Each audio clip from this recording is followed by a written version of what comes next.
So let's get started. The speed of this spread is quite something. Countries are ramping up their response, their restrictions, social distancing, self-isolation. Jake, is that the right approach, do you think?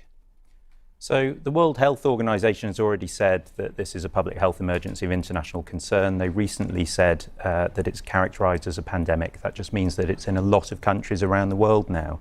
So this is a serious situation. Countries do need to focus on their efforts to try and slow down the spread, limit the spread of infection.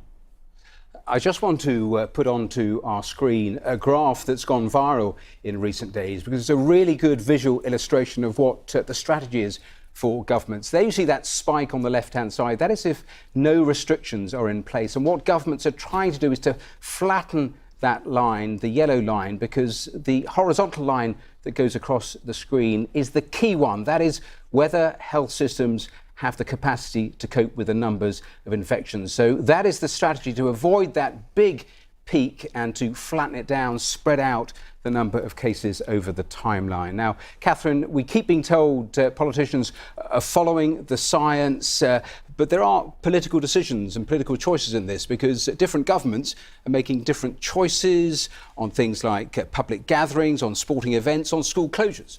Yeah, and the science doesn't change that much. The decisions for each country does. So we know that every country around the world is trying to do the same thing. They're trying to, as you said, flatten that peak, spread out the cases, slow it down and delay it. But it's a balancing act because at the same time, they're trying to figure out the sort of impacts of that on their country, on their economies, on people's lives, on people's mental health even, being isolated for so long.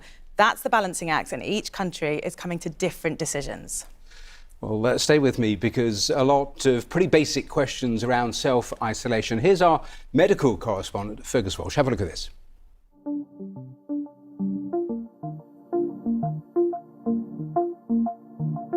If you're told to self-isolate, that means staying at home, not going to work, school or other public places. You shouldn't have any visitors. If you develop symptoms of fever or cough, then seek advice first by phone. Don't just turn up at a medical centre or hospital. If you live with others, then you need to stay in a well-ventilated bedroom with the door shut. If you have to share a bathroom, then use it after everyone else. Don't share towels and toiletries.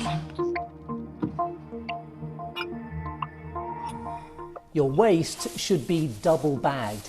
If you test positive, it'll be separately disposed of.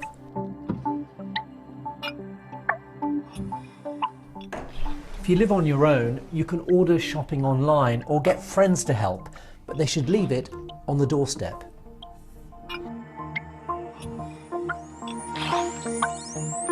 The coronavirus causes a mild illness for 4 out of 5 people. Self-isolating will help protect older people and those with underlying health problems from getting infected. So that's self-isolation. What is life in lockdown like, though? This is how one family who don't have symptoms are actually coping with those massive government restrictions now in place in Italy. Have a look. She's my sister, Margherita. Hi. For me, it's a new experience and miss a lot my friends.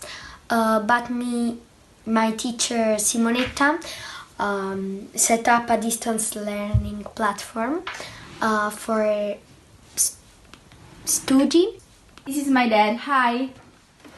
Hi. It was quite difficult and challenging at first time, but we did it. In a couple of days, we're all adapting to smart working, and I think it's a big kickoff in balancing work life and family life. It's tough, but we did it. Well, a little snapshot filmed there on a mobile phone, which takes me nicely to a question from Linda on Twitter, who asks, as we touch our mobiles all the time, how and how often should we actually clean our mobiles? Catherine, take that question. So, Linda, the advice on this is actually quite surprising because if you think of how many people touch your mobile phone, generally it's just you. So, yes, you could shred the virus onto it, but because not many other people touch it, it's not too much of a risk. But still, actually, some smartphone manufacturers have actually changed their advice. So generally, if you think the advice has always been clean it with a lint cloth, now they're saying, yeah, you can use some antibiotic wipes. Try not to get them wet, though. And in terms of more general advice, in terms of hard surfaces, soft surfaces, public transport? So hard surfaces, let's say, for example, I sneezed right now and the droplets would be in the air. They would land on the desk on the phone. You're not going to get them from touching it, but they would be there and they would slowly, the germs would slowly disintegrate over essentially up to 72 hours. So this is why it's so important to wash your hands, because if you then touch those surfaces and then touched your eyes, your nose, your mouth, you'd be bringing the germs in. So, for example, on public transport, it's use your common sense. Wash your hands when you're finished. Try and keep away from people. If someone's sneezing, get in the next carriage. Catherine, thanks very much. We saw just a snapshot from Italy. The biggest outbreak outside of China, of course, is Italy. And many of you have actually been asking why. Well, here's Lewis. Italy's government locked down the whole country on Monday, and this graph tells us why. The virus is spreading at speed.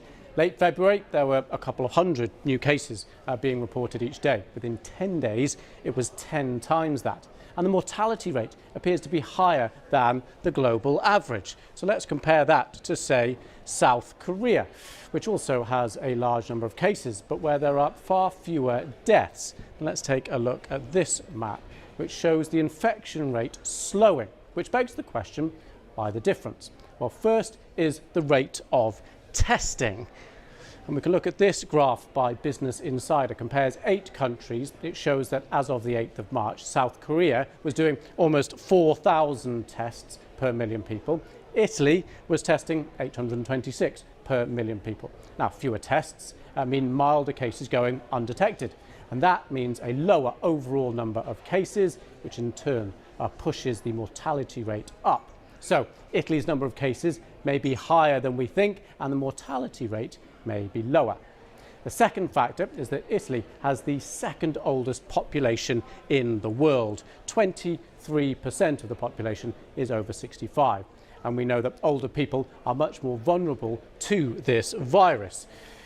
Now, the third factor is timing.